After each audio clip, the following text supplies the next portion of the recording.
साथ साथ रहने वालों में भी थोड़ी बहुत खटपट और छोटा मोटा मतभेद तो रहता ही है। एक दिन जब चिंकी एक बगीचे में बैठी थी तो उसे कुछ आवाज सुनाई पड़ी। उसने गौर से देखा तो पता चला कि उसके हाथ की उंगलियां आपस में झगड़ा कर रही थीं। सबसे छोटी उंगली ने चीखते हुए कहा कि जब तुम्हें अपनी रक्षा में किसी पर वार करना होता है तो सबसे पहले मैं ही आती हूँ। भले ही मैं सबसे छोटी हूँ, पर मेरे बिना तुम कुछ नहीं कर सकते, इसलिए मेरा महत्व सबसे ज्यादा है।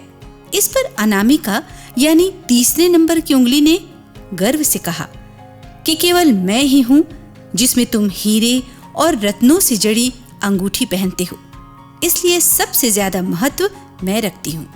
बीच की उंगली ने बड़े गर्व से सिर उठाकर कहा, मगर याद रखो कि मैं सबसे ज्यादा लंबी हूँ और सबके बीच में हूँ। तुम बाकी सारी उंगलियां तो मेरे आजू बाजू के अंगरक्षक यानी बॉडीगार्ड के समान हो, इसलिए मैं सबसे बड़ी और सबसे ज्यादा महान हूँ। फिर तर्जनी यानी पहली उंगली ने इशारा किया कि मेरे बिना तुम कोई इशारा नहीं कर सकते। जब भी किसी को इशारा करना हो तो मैं ही काम आऊंगी, इसलिए मैं सबसे ज्यादा महत्वपूर्ण हूँ। ये सब देखते हुए अंगूठे ने कहा, मैं सबसे अलग हूँ और तुम सब में सबसे ज्यादा महत्वपूर्ण हूँ, क्योंकि मेरे बिना तुम कुछ भी नहीं कर सकते। मेरे सहारे ही तो तुम कुछ उठा सकते हो। चिंकी उंगलियों की ये लड़ाई देखकर बड़ी हैरान थी। उसे समझ नहीं आ रहा था कि वो इन्हें कैसे समझाए। उसी समय पेड़ से एक सेब नीचे गिरा। उसने सेब को अपने हाथों से पकड़ा और उसके दिमाग में तुरंत समस्या का समाधान दौड़ गया।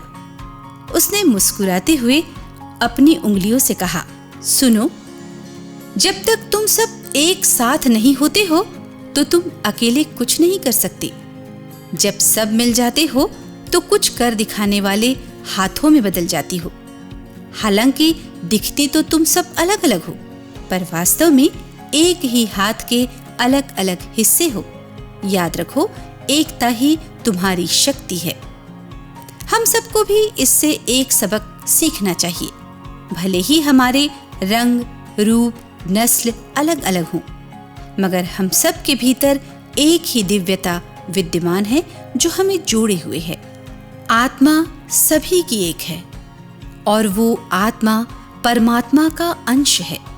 अगर इस एकता को हमने पहचान लिया तो हम सब एक दूसरे की सेवा और सहायता में लग जाएंगे।